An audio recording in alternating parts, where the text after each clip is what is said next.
کھلے بغیر، ایک مسٹری حل ہوئے بغیر، اپنے وحشت پر قابو پائے بغیر وہ اس رشتے میں آدھا قدم بھی آگے نہیں بڑھ پائے گا۔ اور اس وقت بھی یہی ہوا تھا اس سے۔ انارا جاؤ، چینج کر کے آؤ، اس کی جانب پشت کیے وہ سنجیدگی سے بولا۔ انارا جو بیڈ پر روتے ہوئے گہرے گہرے سانس بھر رہی تھی، پل میں اٹھی اور واش روم میں غائب ہو گئی۔ وہ جب واش روم سے باہر آئی تو اسی سادہ سے پرنٹڈ شلوار قمیض میں تھی، چہرے پر ناقابل فہم سے تاثرات تھے۔ انارا ادھر آؤ اور سو جاؤ، برہان نے اسے پکارا۔ وہ چپ چاپ بیڈ پر آئی اور حسب معمول اس کے سینے پر سر رکھ کر لیٹ گئی۔ اگلے کچھ دن میں مصروف رہوں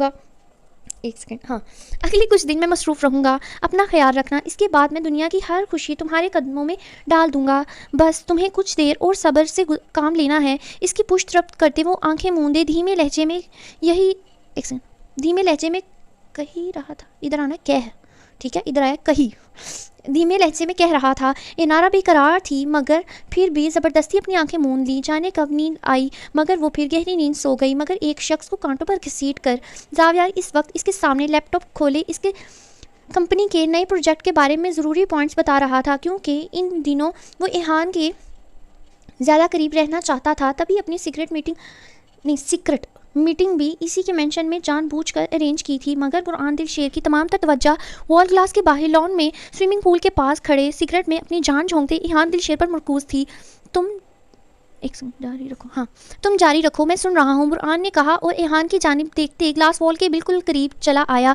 اب وہ پینٹ کی جیبوں میں ہاتھ ڈالے بغور اس کی پشت دیکھ رہا تھا، جو ملکے سے حلیے میں وہاں کھڑا جانے کیا سوچ رہا تھا۔ کافی بری حالت تھی، بال جو بے تحاشا اسٹائلش انداز میں بن کی صورت باندھے رکھے ہوتے تھے، عجیب بے ڈھنگے انداز میں بڑے ہوئے کندھوں پر بکھرے تھے، بیئرڈ بھی سادہ ہی بڑھ رہی تھی، لگتا تھا 2-3 دن سے لباس بھی بدلنے کی توفیق نہیں کی تھی۔ برہان دل شیر نے ایک گہری سانس خارج کی، اسے لگا تھا دنیا میں ایک وہ خود ہی جو بہت بڑا ڈھیٹ واقعہ ہوا ہے، مگر ابھی ان دنوں اندازہ ہوا وہ غلط تھا کہ ایہان دل شیر اس سے بھی زیادہ ڈھیٹ واقعہ ہوا تھا۔ وہ ڈھٹائی میں اپنے بڑے بھائی سے 2 قدم آگے ہی نکلا تھا۔ برہان دل شیر نے اسے ٹوٹ پھوٹ کا شکار ہوتے دیکھا تھا، اپنی آنکھوں سے شکست و ریخت کا شکار ہوتے دیکھا تھا۔ اسے یہ بھی معلوم تھا کہ وہ بے تحاشا رویا ہے، وہ بیمار بھی رہا تھا اور ان دنوں بے حد تکلیف میں تھا، مگر برہان کو تکلیف اس بات سے تھی کہ اب بھی وہ اپنی خود ساختہ ڈھٹائی پر قائم، خود پر جیسے پتھر کا خول چڑھائے پھر رہا تھا۔ کیا وہ اپنی انا کی بت کی پاش کرتے اپنے بڑے بھائی سے اپنی ہر تکلیف شیئر نہیں کر سکتا تھا؟ آخر ایسی بھی کیا ضد تھی؟ برہان دل شیر کو اس کی خاموشی سے چڑ ہوئی تھی، وہ اپنی شخصیت مسخ کرتا خود کو تباہ و برباد کر رہا تھا۔ تبھی اس پتھر پر ایک آخری کاری ضرب لگانا بے حد ضروری تھا تاکہ وہ خول چٹک کر ٹوٹ جائے۔ تبھی اس نے زاویہ کو کافی سرو کرتے خانسامہ کمال کو مخصوص اشارہ کیا تھا۔ کمال جو اس کا خاص آدمی تھا، اس نے اسبات میں سر ہلایا تو برہان اب لاپرواہی سے زاویہ کے پاس جا کر بیٹھ گیا۔ کمال نے کچن میں جا کر کافی کا مگ لیا اور باہر لان میں نکل آیا۔ ایہان بابا آپ کی کافی۔ وہ جو گمسم سا کھڑا کسی غیر مرئی نقطے کو گھور رہا تھا، کمال کی آواز پر چونک کر اس کی جانب متوجہ ہوا اور چپ چاپ کافی کا مگ تھام لیا۔ ایہان بابا مجھے 2 دن کی لیو چاہیے تھی۔ کمال نے اسے اپنی جانب متوجہ کیا، جس کی لہو رنگ آنکھوں سے عجیب سی وحشت ٹپک رہی تھی۔ خیریت فیملی میں تو سب ٹھیک ہے نا؟ ایہان نے خود کو کمپوز کرتے پوچھا۔ پہلے نعمان علی اور پھر کمال۔ اسے کسی کے خود کو چھوڑ جانے کے نام سے ہی وحشت سی ہوئی۔ جی ہاں فیملی میں تو سب ٹھیک ہے، دراصل پرسوں جمعہ کو نعمان علی کی بچی کا نکاح اور رخصتی ہے، اس میں شرکت کرنی ہے مجھے، سوچا 1 دن پہلے چلا جاؤں گا تو ہاتھ بٹا دوں گا اس کا۔ کمال اطمینان سے کہتے جیسے ایہان دل شیر کی روح کا ایک حصہ ادھیڑا تھا یا سینے سے کلیجہ نکال کر اپنے پیروں تلے کچلا تھا۔ اس سے سمجھ نہ آئی، بس دھڑا دھڑ 7 آسمان اپنے سر پر گرتے محسوس ہوئے تھے، کانوں میں جیسے چھوٹے چھوٹے دھماکے سے ہونے لگے تھے۔ ایہان بابا تو میں لیو پر جا سکتا ہوں؟ کمال کو اسے پھر سے مخاطب کرنا پڑا تھا۔ نعمان علی اس کا فون آیا تھا کیا؟ نمبر تو بند ہے اس کا۔ ایہان کو بولنے میں شدید تکلیف ہو رہی تھی، اسی لیے اس نے اپنا گلا کھنگارتے اسے بری طرح رب کیا۔ نہیں اس نے کہا اس کا فون چوری ہو گیا ہے، اس لیے نمبر تو بند ہے۔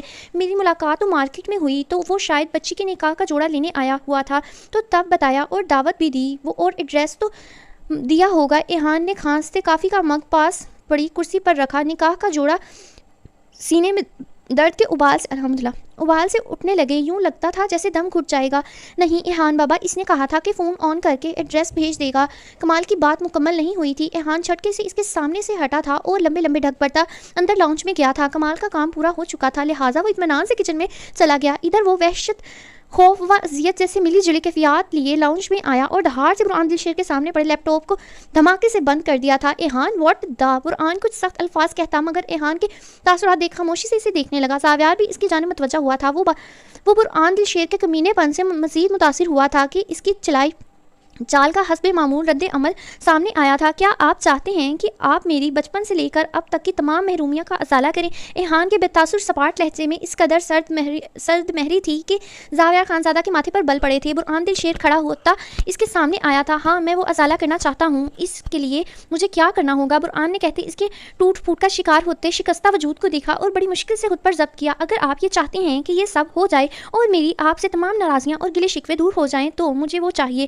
میں اس سے شادی کرنا چاہتا ہوں. آپ اس کی شادی صرف اور صرف مجھ سے کروائیں گے.